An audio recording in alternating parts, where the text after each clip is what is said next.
Let's dive right into this explainer. The sources we're looking at today open by confronting us with a pretty harsh reality about our own biology, our evolutionary desire to just save energy. It actually makes us the perfect targets for mass manipulation. Cognitive psychology tells us that humans are essentially cognitive misers. We naturally prefer mental shortcuts designed to save calories. But the text points out that these very shortcuts leave us completely vulnerable to external control. Basically, society and those who know exactly how to pull the levers deliberately weaponize this cognitive laziness against us. So, that begs the question, who is really pulling your strings? The research suggests that we might literally be asleep at the wheel here, acting like biological puppets, just dancing blindly to the tunes of dark psychology. By exploiting our deep addiction to comfort, manipulators trap us in this endless loop of cheap dopamine and completely predictable behavioral reactions. The central thesis we're exploring today is that unless you wake up and recognize the dark architecture of your own compliance, you're just going to remain a perpetual victim. To understand this, we have to look at dual process theory, which outlines something called System 1 thinking. It's fast, it's automatic, it's highly emotional, and it operates with practically zero conscious effort. This is the exact mental shortcut our sources are warning us about. Actually, it completely bypasses your rational, analytical prefrontal cortex. Social engineers specifically target System 1 because when you're operating in this mode, you are incredibly suggestible. They slip right past your cognitive firewall and speak directly to your most primal impulses. Okay, let's get into Section 1, the architecture of control and the illusion of safety. Here's the thing. Advertisers, politicians, and dark psychology practitioners absolutely do not want you analyzing their requests. Instead, they exploit your limbic system. That's the emotional center of the brain. They're rotting your neurochemistry from the inside out by pulling invisible levers of fear, reciprocity, and artificial scarcity. A perfect illustration of this is a deceptive text message claiming to be an urgent security alert from your bank. That right there, manufactured urgency. The text explains that getting a message like this forces your brain into a state of hypervigilance. It's designed specifically to hijack your survival instincts, spiking your stress hormones and forcing a rapid, irrational response before your logical System 2 can even boot up. It's honestly fascinating to see how these mechanics are sequenced. Let's break down a famous strategy known in social psychology as the door-in-the-face technique. Step 1. The manipulator makes this extreme request they know for a fact you will refuse. Step 2. They introduce an element of artificial scarcity or pressure. Then, Step 3, they immediately retreat to a smaller, more reasonable request, which was their actual target all along. This brilliantly weaponizes the social norm of reciprocal concessions. Because they back down, your brain feels a powerful, almost involuntary obligation to concede as well. And this isn't just some abstract theory, right? Foundational clinical studies on perceptual contrast prove this works.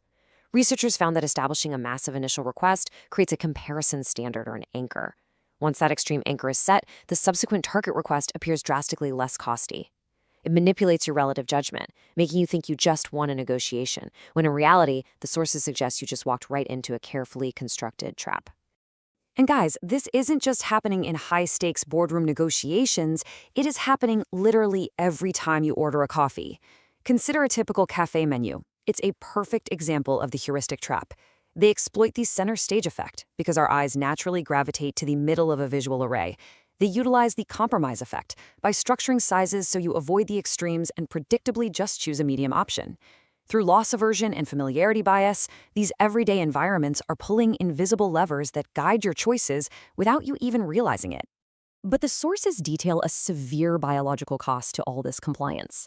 When we surrender to the digital simulation, endlessly scrolling and reacting to manufactured outrage, we are spiking our dopamine for cheap behavioral loops.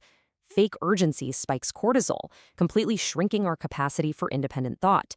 Love bombing floods your system with oxytocin, creating unearned emotional bonding.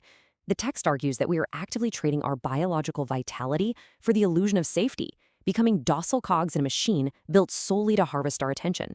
We're turning into reactive, anxious shells. So how do we fix this? Let's look at Protocol 1, cognitive override. To reclaim your autonomy, the text argues you have to violently disrupt the automatic habit loops dictating your unconscious responses. Look at the stark contrast here between a manipulated mind and a sovereign one. The manipulated mind is highly reactive. It's driven by the limbic system, completely at the mercy of dopamine and cortisol. The sovereign mind, on the other hand, demands the grueling, deliberate engagement of System 2 analytical processing. It uses the prefrontal cortex. The authors insist we have to force our brains out of this lazy state by deliberately slowing down our decision-making. We starve the limbic system of its impulsive energy and finally reclaim the high ground. So practically, how do the sources suggest we do this?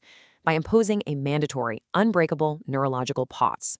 The author recommends that whenever you feel that flash of artificial urgency or the intense pressure to conform or agree to a concession, you must brutally question the premise. Stop reacting to their psychological frame.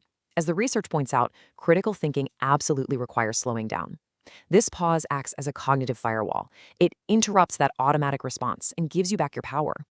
Moving on to Protocol 2, Induce Resistance. The sources point out that true growth occurs at the exact point of maximum friction. They actually suggest engineering profound discomfort into your daily life. Drawing heavily on Stoic philosophy, the text notes that 2,000 years ago, the Stoics understood what modern society has tragically forgotten. He who controls his reactions rules the entire world. The Stoic demands a ruthless, impenetrable separation between external events and internal judgment. When a manipulator projects fake scarcity to trigger your fear, the disciplined response is absolute, chilling indifference. True power is stripping away the emotional weight of their little tricks, until their dark psychology is just white noise. To get to that level, the research suggests shattering the social conditioning that demands blind obedience. We are hardwired to yield just to avoid the awkwardness of conflict, right? But the text advises aggressively seeking out the pain of non-compliance. Endure the awkwardness of social friction. When someone uses that door-in-the-face technique on you, outright refuse their unearned concessions. Embracing the intense discomfort of a hard no allegedly forges neural pathways of ironclad resilience.